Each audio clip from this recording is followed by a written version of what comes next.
You're back. You're back. You made it back from the FLA. Is that what people say, the FLA, or am I the only asshole that says that? I've never heard it. I wouldn't call you an asshole. Yeah, you would. No, the FLA. No, people say things like that. The FLA. Well, Florida's on fire, man. All I can tell you is fire. They are the center of the universe right now. They just are. I mean, there's a lot going on down there. So it was a good trip. It was all biz. You know, yours truly did not. I didn't find myself oiled up playing volleyball. Okay, you know what I mean. Okay, you know, that's unfortunate. I'm sure a lot of people hoping for that. Exactly. All right. So tomorrow's a big day. Right? Yeah. Well, that's what I was going to say. The center of the universe was Florida. You're the center of the universe tomorrow. Because can you tell the folks what's happening tomorrow at CNBC? Yeah. The CNBC annual, but the CNBC stock draft is tomorrow, the same day as the NFL draft. Arguably, I'm not sure whether there'll be more eyeballs focused on us or on the NFL draft, because frankly, I'm not sure where the tension's highest or where the purse or the to the victors. Stakes are higher. The stakes are higher. And look, the exciting thing here is, I am the number one overall. You're the number one pick. So, and listen, it's a laundry list of people, but let's maybe I'm not asking you to divulge because it's just not fair. And I know you probably haven't decided it. You're going to use all your time on the clock before you hand your slip to the commissioner, whoever that person is. So one might argue, and that when look, we've got a lot of holes to fill, Guy. We're not one player away. So I'm going to draft the best athlete available. Is what I'm going to do. Okay, I'm not necessarily looking for a quarterback. And I'm gonna, but I do have the number one overall pick. So we're exploring our options. And I got to tell you also, I'm a popular guy. My phone's ringing off the hook. I mean, people want the pick. Yeah, well, I mean, Mr. Wonderful's, he'd like to trade up for it. I'm not sure. I don't know what he could do for me. See, O'Leary, I mean, he's such a, his ego is such that, that I love just watching him go down in flames. I love Kevin, but I love Kevin too, but his ego's writing checks his body can't cash. We know that. So it's interesting. But he won it 3 years ago. He did. So he's a force to be reckoned with. So you mentioned this is what's interesting about this draft. You mentioned the best player available. Now, some would argue, given their quarter last night, that the Google is the best player available. I mean, you could say Apple, Google, but another remarkable quarter out of Google. But do you take Google at an all-time high, given the run that it's had, knowing that the performance starts from the time you make the selection to whenever whenever the hell it is they end, right? Look. So you see what I'm saying here? I mean, you're picking the best available athlete, but did they leave it on the college gridiron?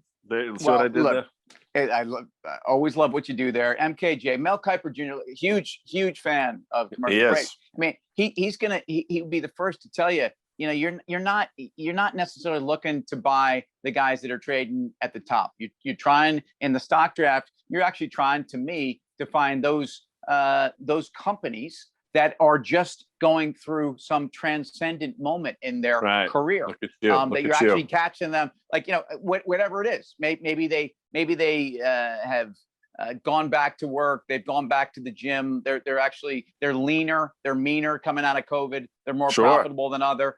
Maybe in fact they've now starting to work with a trainer. They're starting to work with technology. So maybe there's a digital change in their business. I mean, those are the companies that are the ones that for the next 12 months are the ones you want to own. And folks, as investors, that's the kind of investing you want to do. You don't want to necessarily buy yesterday's highs. You want to probably be finding somebody that the market doesn't really love right now. So look, I'm getting you a little deep into, by the way, Seymour Alpha is our name. And I'm getting you deep into the war room right now. It's into the mindset. And I know you got people around. I know you're going to be up late tonight, because the pressure is you set the tone for the rest of this draft. The board is everything that happens is contingent upon your selection. Look, and the pundits are going to be there. Look, I know you and Kramer. I mean, you're going to look. I'll be there. You're not going to sugarcoat anything, man. If I whiff and I blow that pick and I'm drafting Jeff Lageman, I mean, I'm going to hear about it, Right. And I love that. Jeff Lageman. Did he go to the University of Virginia? I want to say Lageman was out of the UVA, I think. But like, the Jets have had, listen, Kyle Brady, Dean Kyle Milliner, Brady, Vernon Golston, Lamb Jones. I mean, it's a laundry. Blair Thomas. You can't. I don't know if I'd throw Johnny Lamb Jones. Remember when there was a Lamb Jones, Ham Jones, Cam Jones, Jam Jones, and Jam Yeah, Jones. I think Jam Jones was at Nebraska. Where was Jam Jones playing? Johnny Lamb Jones was out of Texas. He was the second pick in that draft. The Jets picked him, and if the Jets were playing like Olympics, they would have won the Super Bowl. Well, No, I think was Jam ever flanked on the other side of Wesley Walker? Did they ever play in the same team? I can't speak intelligently about the Jets wideouts in the 70s. Honestly, I'm not sure the Jets can speak intelligently about the Jets. Listen, before we get, and I'm looking forward to this tomorrow. I am looking forward to this. It's gonna be fun. It's a lot of fun, and you're a big part of it. So can we just talk? Listen, Dirty Sanchez on the shelf. He's given up his starting catcher role, which might, maybe it clears his head. I know you read the New York Post because I saw you posted. Actually, you didn't post. You sent our friend Mel a text today about Jerry Blevins. I read the same article. What the Post also said today is it's never too late to make a change that's too late or something like that. And that's as it relates to Gary Sanchez.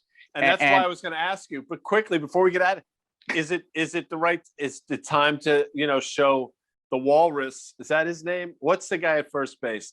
Is it time to show him a little pine? I mean, he had the golden sombrero last night against a pedestrian Red Sox staff. I'm just asking. Look, I think the polar bear has more home runs than Aaron Judge has so far. So, I mean, if you're talking about a disappointing star who might be overhyped, it's probably the All Rise dude. And I don't see a lot of powdered wigs standing up in the Bronx these days because the guy's not even on the playing field. So, yeah, you hit a nerve.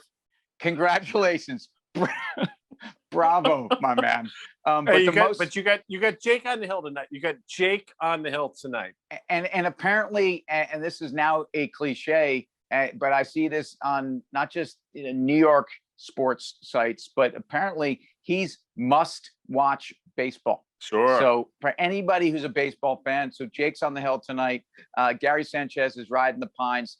Will he ever play another inning again for the New York Yankees? Question. There's your question. I don't know, There's folks, your but question. Who should my number one pick be? Or should Gary Sanchez ever see the light of day? That's what we got. Guy, going to see you tomorrow. This is going to be fun. Stock draft. See you there.